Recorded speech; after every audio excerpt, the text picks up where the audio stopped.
বন্ধুরা, আগে কোনো ব্যাঙের কথাগুলো একটু শুনুন, তারপর আমি ডিটেলসে বলছি।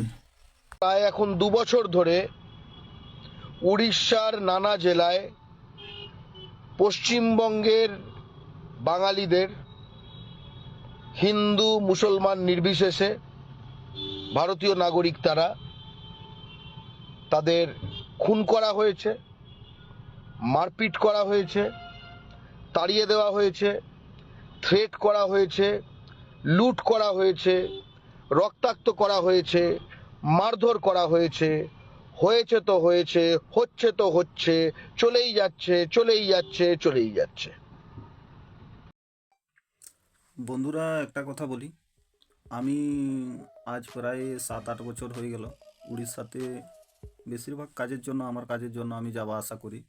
এবং কটক, ভুবনেশ্বর, যেখানে মোটামুটি বাঙালিদের সঙ্গে আমার দেখা হয়, তারা এখনও পর্যন্ত বলেনি যে আমরা উড়িষ্যাবাসীর কাছে হেনস্থা হচ্ছি বা মার খাচ্ছি। এরকম কোনো আমার কাছে খবর নেই। তো এই কুনোবিং কোথা থেকে খবর পাই সে ভগবান জানে, উপরওয়ালা জানে। তো মোটামুটি আর যারা মার খাচ্ছে বলতে কিছু হয়তো বাংলাদেশি কিছু রয়েছে, মুর্শিদাবাদ ওই মালদা সাইড থেকে এসে যারা জিহাদি কিছু ফেরিওয়ালা, তারা হয়তো মার খাচ্ছে। কিন্তু আমার চোখে এখনো পর্যন্ত পড়েনি। এ হয়তো কোনো ব্যাঙ এ তো ঘরের কোণে থাকে, এ তো হয়তো কিছু জানেনি। আমরা উড়িষ্যা বিহার সব জায়গাতে ঘুরি, তো এখনো পর্যন্ত দেখতে পাইনি। তো এ কী করে জানতে পারছে, তথ্য কোথা থেকে পাচ্ছে, এ জানে, আমরা বলতে পারবো না।